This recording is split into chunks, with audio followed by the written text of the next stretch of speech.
भगवतो अरहतो सम्मा सम्बुद्धस्स नमो तस्से भगवतो अरहतो सम्मा सम्बुद्धस्स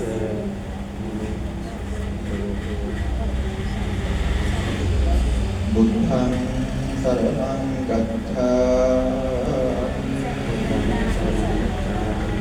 धम्मं शरणं गच्छामि संघं शरणं गच्छामि द्वितीयंपि बुद्धं शरणं गच्छामि द्वितीयंपि धम्मं शरणं गच्छामि द्वितीयंपि संघं शरणं गच्छामि तृतीयंपि बुद्धं शरणं गच्छामि तृतीयंपि धम्मं शरणं गच्छामि तृतीयंपि संघं शरणं गच्छामि शरणागमनं सम्पूर्णं पानातिपाता वैरमणि सिक्खापदं समादियामि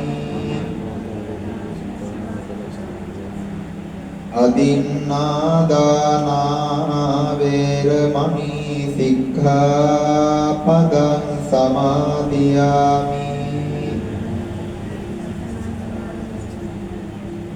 कामेषु मिथ्याचारा वैरमणि सिक्खापदं समादियामि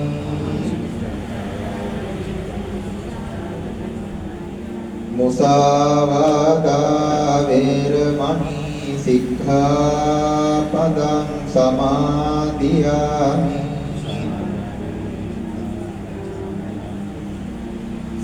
सुरामेरय मज्जपमा दट्ठाना वैरमणि सिक्खापदं समादियामि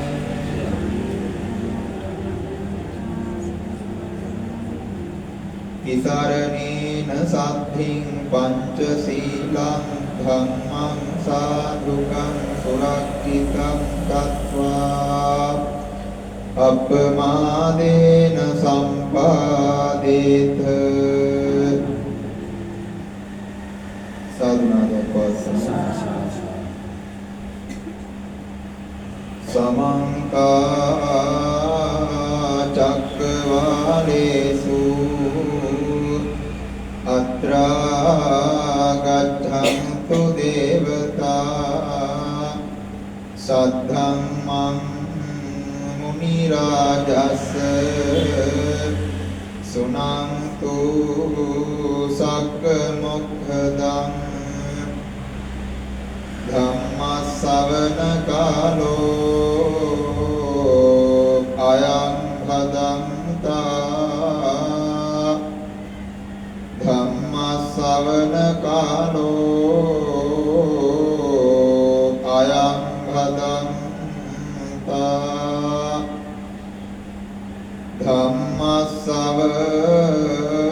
धम्मश्रवणकालो अयं भदन्ता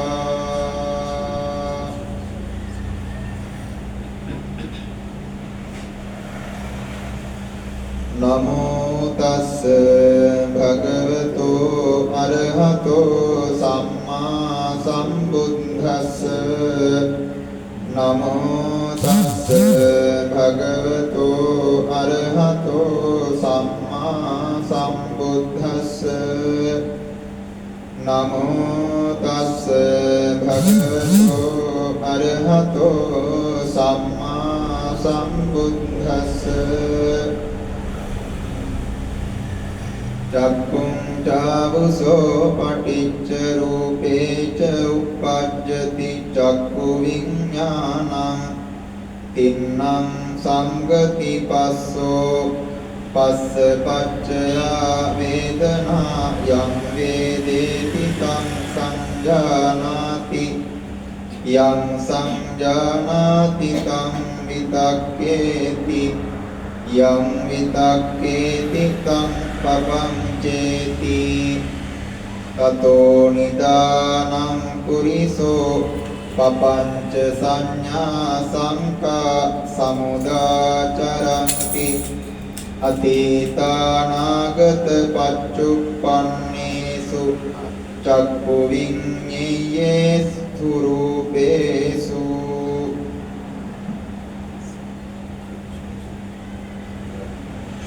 ශ්‍රද්ධා බුද්ධ සම්පන්න සද්ධර්ම ශ්‍රවණාභිලාෂී ආරුණික පින්වත්නි, අද මේ සන්ධ්‍යා භාගයේදී මේ පිරිස හෝරාවක් පමණ පුරාවට බලාපොරොත්තු වෙන්නේ උතුම් ධර්ම දානමය පින්කමක් සිදු කරලා ඒ තුළින් අත්පත් කරගන්න පුණ්‍ය ධර්මයෝ තමන් නමින් පුරා 3 මාසයකට ඉහතදී ජන්මාන්තරගත වුණ ආදරණීය මෞතුමිය ලැබුණ හේවා හේමා බුද්ධදාස මහත්මිය සිහිපත් කරලා එතුමියට පුණ්‍යානුමෝදනාවන් සිදු කරන්නටත්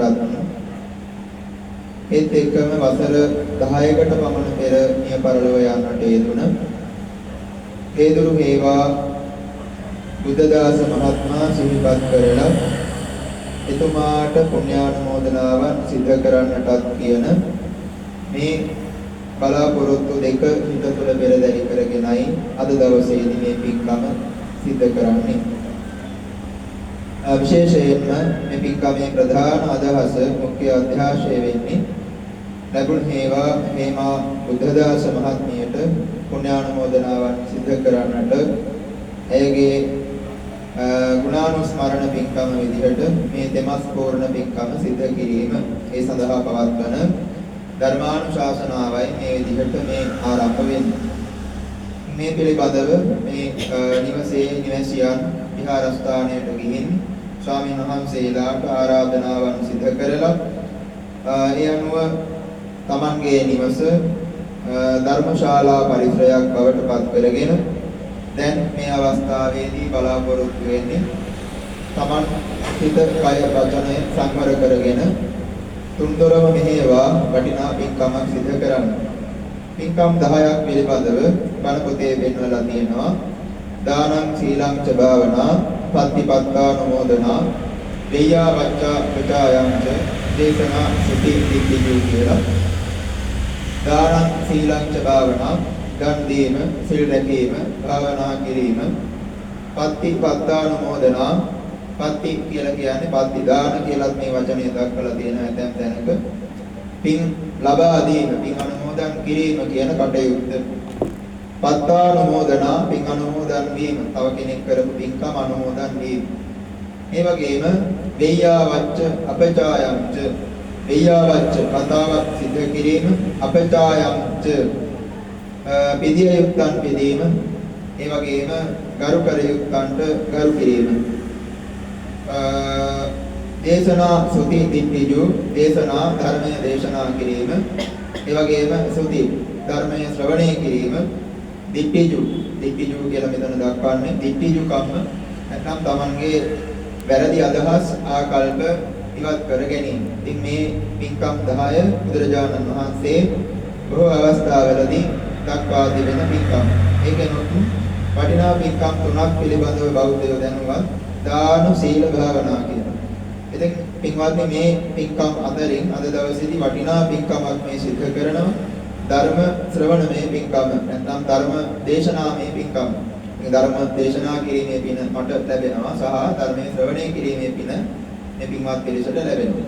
ඒක තමයි සාමාන්‍ය ක්‍රමය නේද? කොහොම වේවා අපි දැන් මේ අවස්ථාවේදී Tamanගේ සිත, කය, වචනය තුන්දොරම මේ අවස්ථාවේදී වඩාත් සාවධානව මේ බුදුබණ පදයක් ශ්‍රවණය කරන අදහස ඇතුව හසුරවන්නට ඕන. ඉතින් ඒක බොහොම වැදගත්. අපි දැන් වෙලාව 7යි කාලයි හෝරාවක් පමණ මේ ධර්ම දේශනාව සිදු කරන්න බලාපොරොත්තු වෙනවා. පින්වත්නි, බණ ඇසීම බොහෝම දුෂ්කර කටයුත්තක්. ඒ වගේම තමයි මනුෂ්‍යාත්ම ප්‍රතිලාභය තුළ ධර්මයේ ශ්‍රවණය කිරීම බොහෝම දුර්ලභ කාරණාවක්. බුදුරජාණන් වහන්සේ දක්වනවා දුර්ලභංච manussත්තං, මනුෂ්‍යාත්ම ප්‍රතිලාභය දුර්ලභයි. ඒ වගේම බුද්ධෝත්පාදෝච දුර්ලභෝ, බුද්ධෝත්පාදය දුර්ලභයි. ඒ වගේම දුර්ලභා කන්න සම්පatti, ක්ෂණ සම්පත්තිය නැත්නම් අඟපසක මනාව පිහිටලා ධර්මය අහන්නට පුරුදු පුහුණු කරන්නට අදාළ පරිසරයක ඉපදිලා Tamanගේ අඟපසක වඩාත් අවිකල පිහිටන එක. මේකට කියනවා ක්ෂණ සම්පත්තිය කියලා. ක්ෂණ සම්පත්තිය දුර්ලභයි.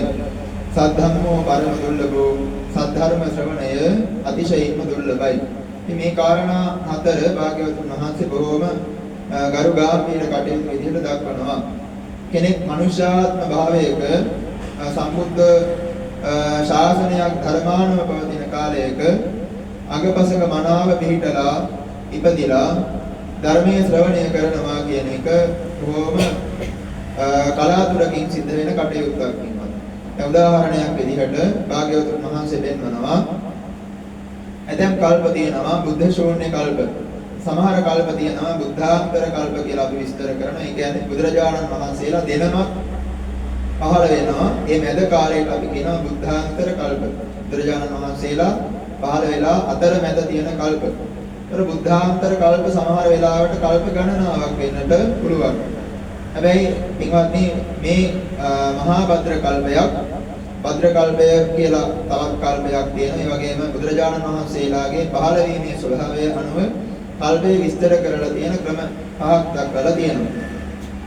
පළවෙනි එක වර කල්ප. වර කල්ප කියන්නේ බුදුරජාණන් වහන්සේලා එක නමක් පහළ වෙන කල්ප. දෙවෙනි එක මණ්ඩ කල්ප. මණ්ඩ කල්ප කියන්නේ බුදුරජාණන් වහන්සේලා දෙනමක් පහළ වෙන කල්ප. තුන්වෙනි කාරණාව වර මණ්ඩ කල්ප. භාග්‍යවතුන් වහන්සේලා තුන් නමක් පහළ වෙන කල්ප. ඒ වගේම බුදුරජාණන් වහන්සේලා සිව් නමක් පහළ වෙන කල්ප. ඒකට කියනවා භද්‍ර කල්ප. ඒ වගේම බුදුරජාණන් වහන්සේලා පස් නමක් පහළ වෙන කල්ප තියෙනවා බොහොම කලාතුරකින්. ඒ කල්පය හඳුන්වනවා මහා භද්‍ර කල්ප. ඒතර පින්වත්නි, මේ මහා භද්‍ර කල්පයක්. ඒ වගේම මේ මහා භද්‍ර කල්පයේ මේ සිව්වැනි බුද්ධ ශාසනය තමයි අපේ මේ විදිහට මනුෂ්‍යාත්ම ප්‍රතිලාභය ලැබලා තියෙන්නේ. තවත් එක් බුදුරජාණන් වහන්සේ නමක් මින් අනතුරුව ඇති වෙන අන්තක්කල්පයේ පහළ වෙනවා මෛත්‍රී නමින්. ඒතර මෛත්‍රී බෝධිසත්වයෝ කියලා අපි හඳුන්වන්නේ උන්වහන්සේව තමයි. එතකොට පින්වත්නි, මේ බුද්ධ ශාසනයක පහළ වීම සිද්ධ වෙන්නේ දැන් මේ කල්පයේදී නම් මේ මහා කල්පයේ අන්තක්කල්ප පහකම බුදුරජාණන් වහන්සේලා පිළිවෙලින් පස් නමක් පහළ වෙනවානේ. හැබැයි මේ මහා කල්පය තුළ තියෙන කල්ප අන්තක්කල්ප 256ටම පින්වත්නි පහළ වෙන්නේ පස් නමයි. නේ? ඒත් මහා භද්‍ර කල්පයක් වෙලා අනිත් කල්පය එතකොට අන්තක්කල්ප බුද්ධ ශූන්‍ය කල්ප. මේ ශාසන අවසන් වුණාට පස්සේ බුද්ධ ශූන්‍යයි. ඒ වගේම පින්වත්නි, තවත් මහා කල්ප ගණනාවක් සමහර වෙලාවට බුදුරජාණන් වහන්සේලා පහළ වෙන්නේ නැහැ. ඒකට එහෙම දක්වලා තියෙනවා මහා කල්ප 30ක්, මහා කල්ප 81ක්, මහා කල්ප 90ක් මේ විදිහට දක්වලා තියෙනවා. ඇතැම් බුදුරජාණන් වහන්සේලා පහළ වෙච්ච අතරමැද කාල විදිහට. ඒකත් පහළ වෙන්නේ පින්වත්නි මොන වගේ සක්වලකද? අපි ඒකට කියනවා මගුල් සක්වලක් කියලා. බුදුරජාණන් වහන්සේලා පහළ වෙන සක්වල. ඒ වගේ ඔය සක්වල පිළිබඳ හරි ලස්සන විස්තරයක් දක්වලා තියෙනවා. දවසක් ආනන්ද මහරහතන් වහන්සේ භාග්‍යවතුන් වහන්සේගෙන් මේ විදිහට මේ පිළිබඳව විස්තර අහන අවස්ථාවකදී උන්වහන්සේ තමන් වහන්සේගේ හඬ මොනතරම් දුරට පතුරවන්න පුළුවන්ද කියන එක පිළිබඳව විස්තර කරනවා. ඇතැම් සක්වලවල තියෙනවා. ඒකට දක්වලා තියෙන්නේ සහස්‍රදා ලෝක ධාතු. සහස්‍රදා ලෝක ධාතු කියලා විස්තර කරලා තියෙන්නේ. අටුවාව තුල මේ කාරණාව විස්තර කරලා තියෙනවා 10000ක් විදිහට. 10000ක් සක්වලවල. ඒතර පින්වත්නි, එක සක්වලක 31 තලයක් තියෙනවා. සතර අපායක්, මනුෂ්‍ය ලෝකයක්, දිව්‍ය ලෝක 6ක්, රූප අරූප භ්‍රමතල 20ක්. රූපාවචර ලෝක 16ක් සහ අරූප ලෝක 4ක් විදිහට. එතකොට මේ එක සක්වලක් මේ විදිහට තියෙද්දි තව 9999ක් සක්වල එකතු වෙච්ච තැනට කියනවා ඒකට මොකද්ද? සහස්‍රදා ලෝක ධාතු. නැත්නම් චූල සහස්සී ලෝක ධාතු කියලා දක්වලා තියෙනවා. ඒ වගේම දෙවැනි ලෝක ධාතු පිළිබඳ විස්තරයේදී දක්වනවා ද්විසහස්සී මජ්ක්‍ධිමා ලෝක ධාතු. ද්විසහස්සී කියලා කියන්නේ පින්වත්නි අර 10000 තව 10000කින් වැඩි වෙච්ච අවස්ථාව. 10000 තව 10000කින් වැඩි වුණාම තව බිංදු 4ක් එනවනේ. එතකොට ඔක්කොම බිංදු කීයක්ද? 10000ට බිංදු 4යි. තව 10000කින් වැඩි වෙනකොට බිංදු කීයක් එන්න ඕන? 8ක් එන්න ඕන. එතකොට බිංදු 8ක් කියලා කියන්නේ මොන වගේ සංඛ්‍යාවක්ද? සාමාන්‍ය බිංදු 5ක් කියලා කියන්නේ ලක්ෂයයි නේ. 6ක් කියන්නේ මිලියනයක්, ලක්ෂ 10ක්. එතකොට 7ක් කියන්නේ කෝටියක්. 8ක් කියන්නේ කෝටි 10ක්. ඒ වගේම ඒක තව දහස් ගුණයකින් දසදහස් ගුණයකින් වැඩි වෙනවා. තව බිංදු 4ක් ගන්න. එතකොට 8යි 4යි කියන්නේ 12යි. ඒ බිංදු 12ක් ආවට අපි ඒකට කියනවා දැන් වර්තමාන සංඛ්‍යාවක් වකින් කියනවා නේද? ට්‍රිලියනයක් කියලා කියනවා. නැත්නම් කෝටි ලක්ෂයක්. එතකොට බුදුරජාණන් වහන්සේ දක්වනවා මට අවශ්‍ය නම් මට අභිමත නම් පුළුවන්කම තියෙනවා මෙන්න මේ තිසහස්සී මහා සහස්සී ලෝක ධාතුවටත් ඇසෙනසේ ධර්ම දේශනා කරන්න හඬ පතුරවන්න අවශ්‍ය නම් ඔබටත් තථාගතයන් වහන්සේට හඬ පතුරවන්නට පුළුවන් කියලා මේ ලබා දීපු උත්තරයක් තියෙනවා. එතකොට පින්වත්නි මේ විදිහට සමාන්තර සක්වලවල් බුදුරජාණන් වහන්සේ පෙන්වලා තියෙනවා එකම ස්වභාවයක තියෙන එකම කාල රාමුවක තියෙන කොච්චරක්ද? කෝටි ලක්ෂයක්. මේ කෝටි ලක්ෂයකම පින්වත්නි බුදුරජාණන් වහන්සේ නමකගේ ශාසනීය ධර්මානුව පවතින්නේ එකම සක්වලකයි. ඒ සක්වල තමයි අපි මේ වැඩ ඉන්න නැත්නම් අපි මේ ජීවත් වෙන කල්ප. සක්වල. ඒ සක්වල අපිට කියනවා හඳුන්වන නමක් මගුල් සක්වලක් කියලා. එතකොට අනිකුත් නේද? අනිකුත් ලෝක හැම තැනකදීම භාග්‍යවතුන් වහන්සේ නමකගේ ශාසනයක් නැහැ. ඒතර බලන්න කොච්චර භාග්‍ය සම්පන්නද කියලා ඒ සක්වල වල ඉන්න මිනිස්සු නේද? එහෙම එයාට මේ සමාජයේ තියෙන යථා ස්වභාවය පෙන්වන පණිවිඩය තේරුම් ගන්න හැකියාව ලැබෙනවා. එහෙම ලැබෙන්නේ නැහැ. ඒකයි මේ සද්ධර්මයේ පරම දුර්ලභයි කියලා පෙන්වන්නේ. ඔබට මේ ගෞතම ශාසනය තුළ බණ අහන්න ලැබෙන සමහර වෙලාවට එකම සහ අවසාන අවස්ථාව මේක වෙන්න පුළුවන්. ඒ නිසා පින්වත්නි වඩාත් සාවධාන වෙන්න ධර්මයේ ශ්‍රවණය කිරීම අප්‍රමාණ පින් ලැබෙන පින්කමක්. මේ ඇති අටමහා පින්කම් පිළිබඳව ශාසන ඉතිහාසයේ දක්වන දැන. එතනත් පෙන්නනවා ධම්මස්ස ලේඛනම් කියලා පින්කමක් පිළිබඳව ධර්මයේ ලේඛනගත කිරීම කියන මේ පින්කම. ඒ ධර්මයේ ආරක්ෂාව සංරක්ෂණය සඳහා සිද්ධ කරන ක්‍රමයක්. ඒකට ඒකත් මහා පින්කමක් විදිහට පෙන්වලා තියෙනවා. ඊට සදෙසි පින්කම් විදිහට නේද? අපි මහත් රහස්‍යයෙන් සිද්ධ කරන කටින මහා පින්කම, සංඝ සතු දානමය පින්කම යනාදී සෙසු පින්කම් හතක් වෙන්නලා තියෙනවා. ඒ අතර ගැනෙන මහා පින්කමක් තමයි ධර්මයේ ලේඛනගත කිරීම. ඒත් පින්වත්නි ඒක මහා පින්කමක් වෙන්නේ ඇයි? තව කෙනෙක්ට ඒක පසු ප්‍රයෝජන තියෙන නිසා.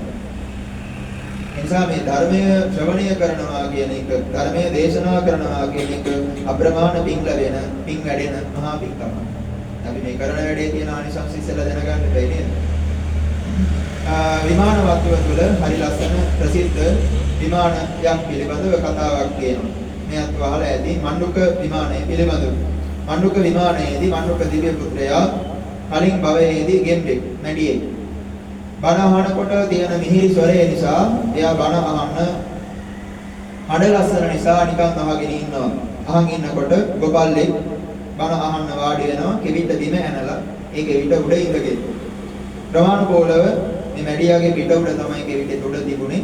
පසාරු කරගෙන ගිහිල්ලා මැඩියා මැරෙනවා. අවසාන අවස්ථාවේදී මේ ධර්මයේ ශ්‍රවණය කරන්නට හිත තියාගත්ත නිසා නැත්නම් මේ මිහිරි හඬෙහි හිත තියාගත්ත නිසා එයා මණ්ඩුක විමාන කියන නමින් තැනක මණ්ඩුක දිව්‍ය පුත්‍රයා නමින් ඉපදෙනවා. ඒ වගේම නැවත බුදුරජාණන් වහන්සේ සමීපයට ඇවිත් බණ අසා මඟඵල නිවන් ලබපු බව විමානවත්ව තුල දක්වනවා. තිරිසන් සතෙක්ට පවා ඒසා මහත් ආශ්චර්ය ධනක විදිහට ආනිසංස ගෙනල්ලා දෙන මහා වටින පින්කමක් තමයි සද්ධර්ම ශ්‍රවණය. ඒ වගේම රසවාහිනී කියලා පොතක් තියෙනවා මේ දේහ හාමුදුරුවෝ දඹදෙණිය යුගයේදී රචනා කරන. මේකේ ලංකාදීප උත්පත්ති කතා කියන කොටසෙහි පළවෙනි කතාව විදිහට පෙන්නන්නේ මිගපෝතකස්ස වත්තු කියන එක මුවපොව්වාගේ කතාව. ඒකෙදි පෙන්නනවා දවසක් මුවපොව්වෙක් නැත්නම් මුවපැටියෙක් ධර්මයේ ශ්‍රවණය කරන්නට කරන ഘോഷාව අහගෙන ඉඳලා.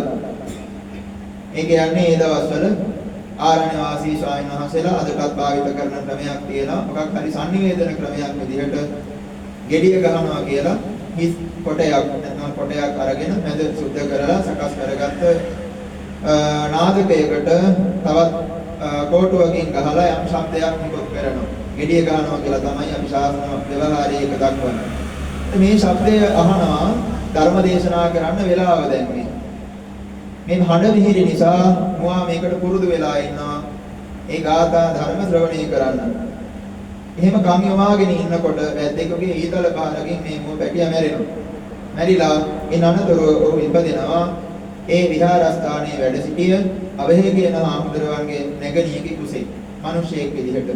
සත් හැවිලි දිවියේදීම මහාන වෙන්නේ හිත් පහළ වෙනවා. කලින් සංසාර ගමනේදී ඕනෑතරම් බණ දහම් පුරුදු කරපු කෙනෙක්. දක්වලා තියෙනවා කුරග්ගේ ඒව අරහත්ම පාපුණි හිස මුඩු කරන අවස්ථාවේදීම රහත් භාවය ලබා ගත්තා කියලා. ඉතින් ඒ නිසා පින්වත්නි තිරිසන් සතුන්ට දිව්‍යාත්ම භාව, මනුෂ්‍යාත්ම භාව ලබා දෙන උතුම් චතුරාර්ය සත්‍ය අවබෝධය සිද්ධ කරන මහා වටින පින්කමක් තමයි සද්ධර්ම ශ්‍රවණය කියලා කියන්නේ. ඒ වගේම සූත්‍රයක් තියෙනවා වේලාම සූත්‍රය කියලා. මේ වේලාම සූත්‍රයේදී පෙන්නනවා මේ බණ අහන එකේ තියෙන වටිනකම.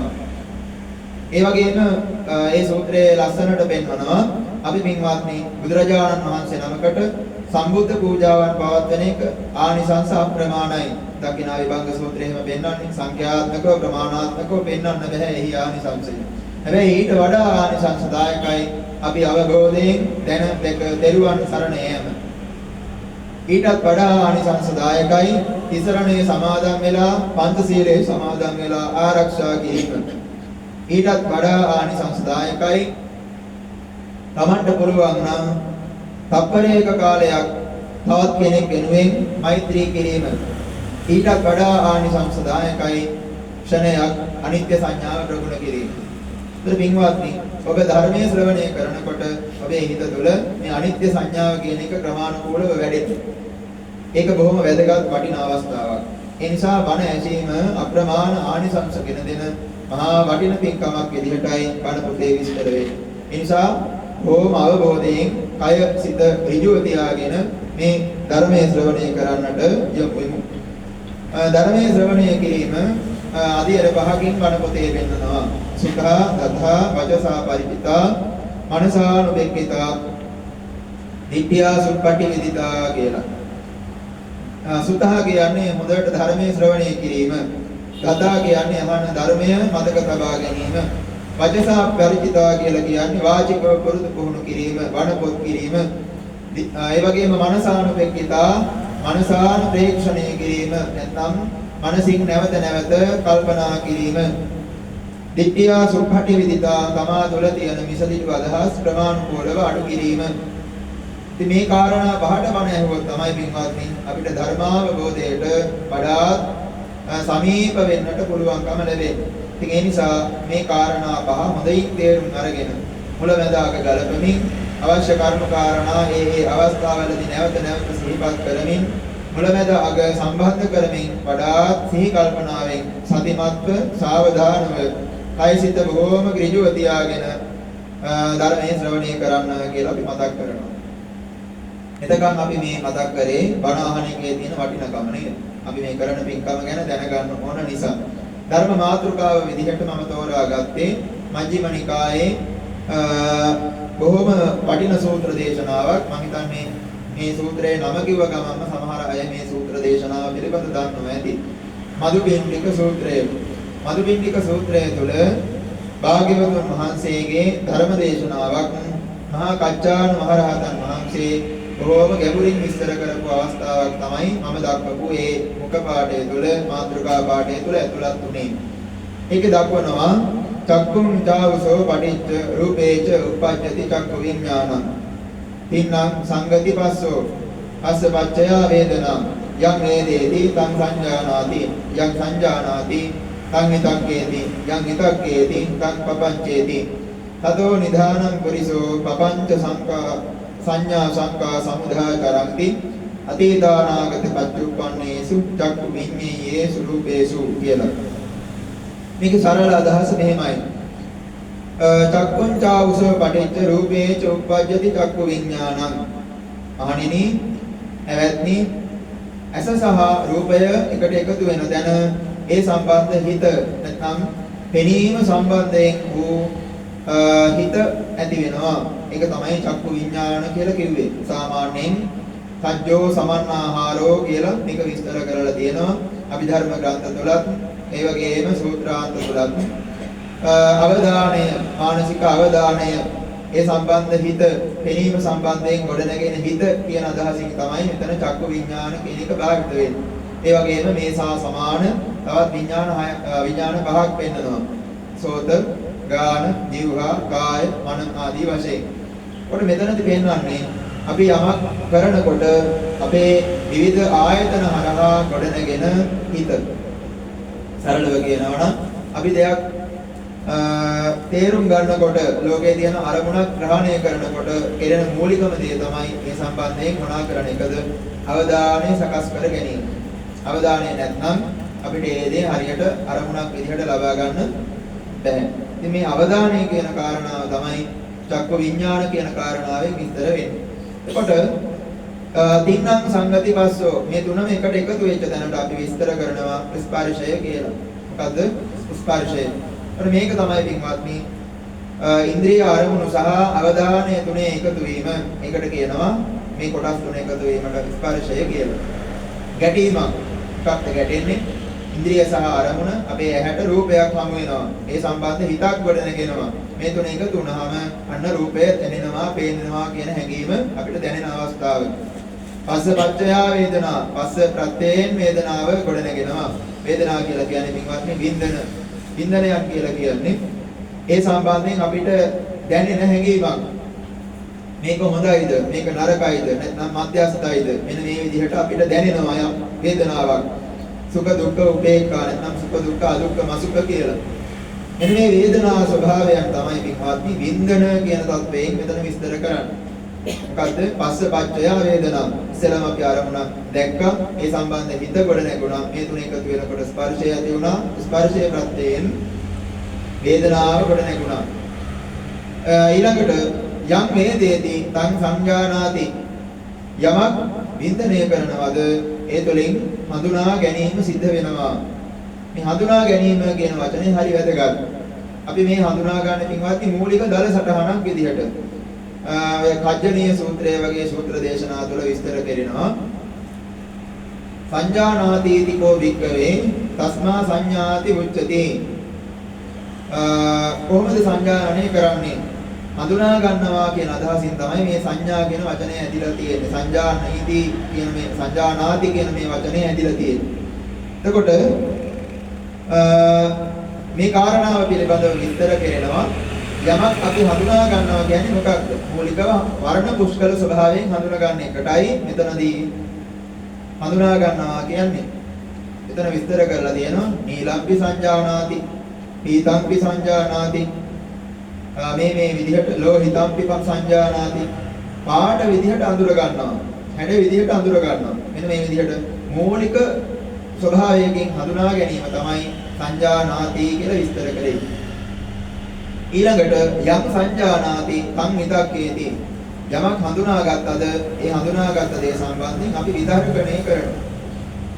චේතසික 52 අතර ප්‍රකීර්ණක කියලා චෛතසික තියෙනවා 6ක්. මේ ප්‍රකීර්ණක චෛතසික අතර තියෙනවා පින්වත්නි විතක්ක, විචාර, අදිමොක්ක, පීති, සුඛ, ඒකග්ගතා කියලා කාරණා 6ක්. විතක්කෝ විචාරෝ අදිමොක්කෝ පිරියං කේති ඡන්தோ චාදිච ඉමේ චේතසිකා පකින්න කාණා මම දැන් මට මුලින් තුන වැරදුනා ඉතින් විරිය වේදි ඡන්ද කියන කොටස් වල තමයි ඊළඟට එකතු වෙන්නේ. ඒතර මේ චේතසික 6 එකතු වෙනකොට අපි ඒකට කියනවා ප්‍රකීර්ණක කියලා. මේ ප්‍රකීර්ණක කියන වචනේ අදහසකින් වත් කුසල සහ අකුසල කියන දෙපැත්තටම යෙදෙනවා කියන එකයි. උදාහරණයක් විදිහට අපිට විතර්කණය කරනවා කියන්නේ ඒ සම්බන්ධයෙන් අපේ හිත අරමුණට නංවනවා කියන එක. ඒතර අපිට අරමුණට හිත නංවන්න පුළුවන් කුසල දේවල් වලටත් යොමු කරන්න පුළුවන් අකුසල දේවල් වලටත් යොමු කරන්න පුළුවන්. විචාර කියලා කියනවා ඒ අරමුණෙහි හිත හැසිරවීම. විතක්ක කියනවා අරමුණට සිත නැංවීම. විචාර කියනවා අරමුණෙහි සිත හැසිරවීම. අදිමොක්ක කියලා කියනවා ඒ සම්බන්ධයෙන් යම් කිසි අරමුණකට හඳුනා ගැනීමට නිශ්චිත ස්වභාවයකට නිශ්චයකට පැමිණීම. අදිමොක්ක. ඒ වගේම විරිය ඒ සම්බන්ධයෙන් උත්සාහවත් වීම. පීති ඒ සම්බන්ධයෙන් Tamanගේ හිත හදවත සතුටටපත් වීම. ඡන්ද ඒ සම්බන්ධයෙන් කැමැත්තක් ඇතිවීම. මේක දෙපැත්තටම වෙන්න පුළුවන්. මේ අදහස් ටික නේද? මේ චේතසික ටික මොනාගේ වෙන්න පුළුවන්ද? කුසල පැත්තටත් වෙන්න පුළුවන්. අකුසල පැත්තටත් වෙන්න පුළුවන්. උදාහරණයක්. අපි මේ බණ අහනවා. බණ අහනකොට කෙනෙක්ට විතක්ක අපි බණ අහන එක සම්බන්ධයෙන් අපේ හිත යොමු කරනවා. ඒ සම්බන්ධයෙන් අපේ හිත හසුරවනවා. ඒ සම්බන්ධයෙන් යම්කිසි විනිශ්චයකට නිශ්චයකට පැමිණෙනවා. ඒ සම්බන්ධයෙන් උත්සාහවත් වෙනවා. ඒ සම්බන්ධයෙන් තමන්ගේ හිතේ හදවතේ සතුටක් ඇති කර ගන්නවා. ඒ වගේම ඒ සම්බන්ධයෙන් කැමැත්තක් ඇති කර ගන්නවා. ඒක කුසල පැත්තට බරයි. ඒ වගේම දැන් ධර්මදේශනාව අවසන් වුණාට පස්සේ අපි කෑම බීම ගන්නෝනේ. කෑම බීම ගන්නකොට කෑම සම්බන්ධයෙන් මොකක් ඇති කර ගන්නවද? අරමුණට හිත නංවනවා. ඒ තුළ හිස හසුරවනවා. ඒ සම්බන්ධයෙන් යම් කිසි විනිශ්චයකට එනවා. රස ඇති, ගුණ ඇති ආදී වශයෙන්. එහෙම ඇවිල්ලා ඒ සම්බන්ධයෙන් තව උත්සාහවත් වෙනවා. කෑම ගන්න, අනන්න, සකස් කරන්න, ඉරින්න මේ විදිහට විවිධ අවස්ථාවලදී. ඒ වගේම ඒ සම්බන්ධයෙන් හිත සතුටටපත් වෙනවා සහ කැමැත්තක් ඇති කර ගන්නවා. ඒ කැමැත්ත Tamanට තණ්හා උපාදාන දක්වා ගොඩනගන්න පුළුවන්. එහෙම ගොඩනගනකොට ඒක මොන පැත්තට බර වෙනවද? අකුසල පැත්තට බර වෙනවා. ඒත් පින්වත්නි මෙන්න මේ කාරණාව හොඳට තේරුම් ගන්න ඕන. මොකද්ද? යම් සංජානාති තං විතක්කේති අපි යමක් අඳුනගත්තද මූලික දල සටහනක් විදිහට අපි ඒක මොනා කරනවද? ටික ටික කල්පනා කරන්න පටන් ගන්නවා. කල්පනා කරලා යම් කිසි විනිශ්චයකට එනවා. ඒක තමයි මේ විතක්කේති කියලා කිව්වේ. ඒ වගේම යම් විතක්කේති තං පපංචේති යමක් විතර්කණය කරාද ඒක ප්‍රපංචකරණයටපත් කරනවා. ප්‍රපංච කියන වචනේ අදහස තියෙනවා සමූහය ගොඩ. නැත්නම් කෙලෙස් සමූහය කියන අදහස තමයි ගොඩක්ම ඇවිල්ලා තියෙන්නේ. කෙසේ හෝ වේවා අටුවාව තුළ මේක විස්තර කරලා තියෙනවා. තණ්හා මාන දිට්ඨි කියන මෙන්න මේ අවස්ථා තුන ඉදිරිපත් කරලා. තණ්හා කියන්නේ ඒ සම්බන්ධයෙන් ඇලෙන ගතිය නේද? මාන කියන්නේ ඒ සම්බන්ධයෙන් මන බලන ගතිය. ඒ වගේම දිට්ඨි කියලා කියනවා ඒ සම්බන්ධයෙන් දෘෂ්ටිගත වීම. ඒකට මේ කාරණා තුන තමයි පින්වත්නි ප්‍රපංච කියන මේ කාරණාවෙදි විස්තර කරලා තියෙන්නේ අටුවාවට අනුව. එතකොට අපි සාමාන්‍ය අරමුණකදී මේක කොහොමද වෙන්නේ කියලා බලමුකෝ. උදාහරණයක් විදිහට මම කලින් ගත්ත උදාහරණයම ගන්නම්කො නේද? අපි ප්‍රියමනාප රසවත් අපිට හොඳයි කියලා හිතෙන ගුණ වඩන ප්‍රියමනාප ආහාරයක් සකස් කරගෙන තියෙනවා. ඒ ආහාරය සම්බන්ධයෙන් අපි ආහාර ගන්නකොට ඉතලම අපි අඳුර ගන්නවා මේක මේ අහවල් જાතිය එකක්. මෙන්න මේක පාට මේකයි හැඩය මේකයි. ඊට පස්සේ තවදුරටත් ඔක ගැන කල්පනා කරනකොට අපි විනිශ්චය කරනවා මෙන්න මේ අසවල් જાතියේ කෑම වට්ටෝරුවෙන් හදපු මෙන්න මේ කෑම එක. විදම නූඩ්ලස් කියලා නැත්නම් ෆ්‍රයිඩ් රයිස් කියලා වෙන විදිහට නේද? මොකක් හරි අද හොඳ නමක් දාගන්න නේද? ඒ කියන මොකක් හරි නමක්. ඒකට එහෙම නමක් දාගත්තට පස්සේ නිකන්වත් මේ ඒ සම්බන්ධයෙන් අපිට ඇති වෙන සම්පූර්ණ විතර්කණය කිරීමකින් ඇති වෙන කෙලෙස් පොදියට තමයි අපි කියන්නේ ප්‍රපංච කියලා. අපි කටක් කනවා රසයි ඒ සම්බන්ධයෙන් ඇලීමක් උපාදානයක් ඇති කර ගන්නවා. ඒ සම්බන්ධයෙන් මේකට වඩා මේ රස හොඳයි, මේකට වඩා මේ රස හොඳයි, මේක තිබුණා නම් හොඳයි, මේකට උත්සාහවත් වුණා නම් හොඳයි කියලා අපි අපේ හිත ඒ සම්බන්ධයෙන් මෙහෙවනවා. ඒ වගේම ඒ සම්බන්ධයෙන් දෘෂ්ටිගත වෙනවා. ඒක විඳින්න මම කියලා කෙනෙක් ඉන්නවා. මම තමයි මේ තුලින් පෝෂණය වෙන්නේ. අර සත්පුද්ගල හැඟීම තව දුරටත් ඉස්මතු වෙනවා. මමත්වය කියන එක ඉස්මතු වෙනවා. ඒක විඳින්නේ මම. එකෙන් ඇලෙන්නේ මම. එකෙන් රස විඳින්නේ මම කියලා හැඟීමක් ගොඩනගා ගන්නවා. ඒක ඇතුලේ අනාර විවිධ දෘෂ්ටීන්ට එකතු වෙනවා. මේක රසයි, ඒ රසය නිට්ටයයි, සුඛයි, ආත්මයි, සුභයි ආදී වශයෙන් විවිධ හැඟීම් වලින් අපේ හිත පුරව ගන්නවා. අනේ මේ தത്വයට ගියාට පස්සේ තණ්හා මාන දිට්ඨි සමුපේද වෙච්ච ප්‍රපංච පොදියක් අපිට ඉතුරු වෙනවා. අපි කරන ඕනෑම ක්‍රියාවකින් පින්වත් මෙන්න මේ කාරණා ටික එකතු වෙනවා. මම මේ සරලව කෑම කන එකක් ගැන ගත්තා. ඒකට ඊට අමතරව ඕනෑම තරම් නේද? අපේ ඇස කන නාසය දිවකය මනස ප්‍රියමනාප විදිහට ගන්න ඕනෑ තරම් අරමුණු තියෙනවා. ඇයට ප්‍රියමනාප රූප තියෙනවා. කනට ප්‍රියමනාප ප්‍රියමధుර ශබ්ද තියෙනවා. ඒ වගේම නාසයට ප්‍රියමනාප වෙච්ච ගඳ සුවඳ තියෙනවා. ඒ වගේම දිවට ප්‍රියමනාප වෙච්ච ආහාර තියෙනවා. ඒ වගේම ශරීරයට ප්‍රියමනාප වෙච්ච ස්පර්ශ තියෙනවා. ඒ වගේම හිතට ප්‍රියමනාප වෙච්ච සිතිවිලි ධර්ම තියෙනවා. මේ දේවල් සම්බන්ධයෙන් සත්‍යය මේ විදිහේ විවිධ කෙලෙස් කන්දක් පෝෂණය කරනවා කියන එක තමයි බුදුරජාණන් වහන්සේගේ මේ ධර්ම දේශනාව විස්තර කරමින් මහා කච්චාන හඳුරු පෙන්නන්නේ. මොකද්ද? මිනිස්සු එහෙනම් මේ මතු පිටින් තියෙන භෞතික ලෝකයේ සම්බන්ධයෙන් වෙනම මානසික ලෝකයක් ගොඩනගාගෙන තියෙනවා. මේ මානසික ලෝකය තමයි ඔය නිබ්බේධික සූත්‍රය වගේ සූත්‍ර දේශනා තුලත් පෙන්වන්නේ නේද? සංකප්ප රාගෝ පුරිසස්ස කාමෝ නතේ කාමායානි චිත්‍රානි ලෝකේ. බාහිර තියෙන මේ මතු පිට ලෝකේ තියෙන දේවල් කාම නෙවෙයි. කාමය කියන්නේ මොකද්ද පින්වත්නි? කාමය කියලා කියන්නේ ඒ සම්බන්ධයෙන් අපි ගොඩනගා ගන්න සංකල්පිත රාගය. සංකල්පීයව ගොඩනගා ගන්න ඇලීම. සංකල්පීයව ගොඩනගා ගන්න අර ප්‍රපංච පොදී. ඒකට තමයි අපි කියන්නේ මොකද්ද? කාමය. සංකප්ප රාගෝ පුරිසස්ස කාම. මේවා පින්වත්නි මේ මතු පිට ඉස්සරහා තියෙන අපි ඔබ හැම දෙයක්ම මොනවාද?